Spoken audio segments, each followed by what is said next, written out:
ചക്ക വിളയിക്കാനുള്ള ചക്ക പറിച്ചിട്ടുണ്ട്. ഇത് പഴുക്കാൻ വെക്കാം. നമുക്ക് പറിച്ച ശേഷം അതിൻ്റെ ചുളകളെല്ലാം അടർത്തിയെടുക്കാം.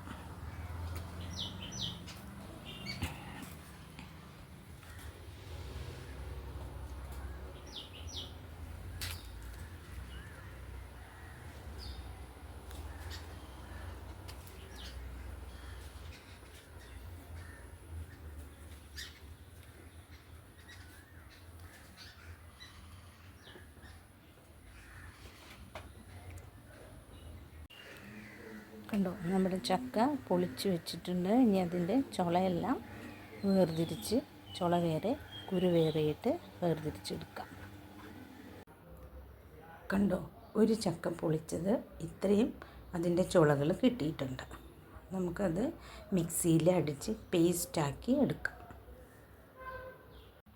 കണ്ടോ, ഇതുപോലെ പേസ്റ്റാക്കി എടുക്കുക. ഇതിലേക്ക് നെയ്യും, ആവശ്യത്തിനുള്ള നെയ്യും ഉപ്പും, കുറച്ച് ഉപ്പും ചേർക്കുക.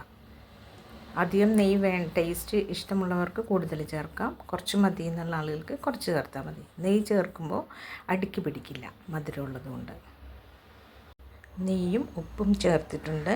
ആവശ്യത്തിന് നെയ്യും ഉപ്പും ചേർക്കുക.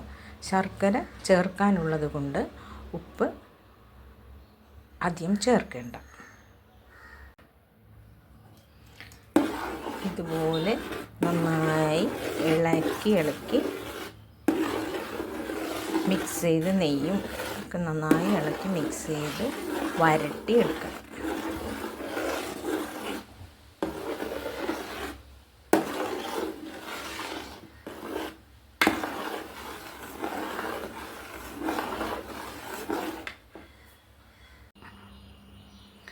ശർക്കര നീര് ഒഴിച്ചിട്ടുണ്ട്.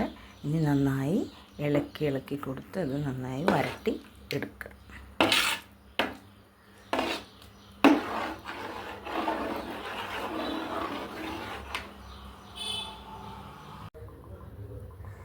കണ്ടോ, ഞാൻ പുതിയ ചക്ക വീണ്ടും പഴയ ഉരുളിയിൽ തന്നെ ആദ്യം ചെയ്തതെടുത്ത് മാറ്റിയിട്ട് വീണ്ടും പുതിയ ചക്കയുടെ പൾപ്പിട്ട് വീണ്ടും ഞാൻ വിളയിച്ചുകൊണ്ടിരിക്കുകയാണ്.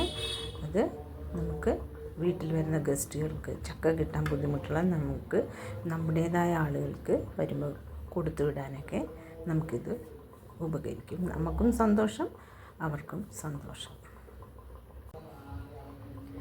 അല്ലെങ്കിൽ പ്ലാവിൻ്റെ അടിയിൽ ഇതെല്ലാം വീണ് അവിടെ കിടന്ന് ഈച്ചയും മറ്റു ജീവികളും വന്ന് അവിടെ ആകെ വൃത്തികേടാവും. ഇതാകുമ്പോൾ ചക്കകൾ ചിലവാകുകയും ചെയ്യും, നമ്മുടെ പരിസരം വൃത്തിയായിരിക്കുകയും ചെയ്യും.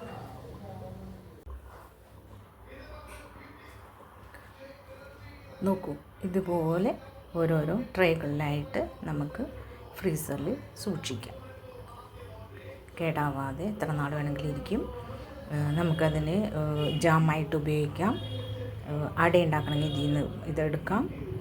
ഉണ്ണിയപ്പം, അങ്ങനെ എന്ത് പലഹാരം ഉണ്ടാക്കുന്നെങ്കിലും ഇത് പൾപ്പെടുത്ത് നമുക്ക് ഉപയോഗിക്കാം.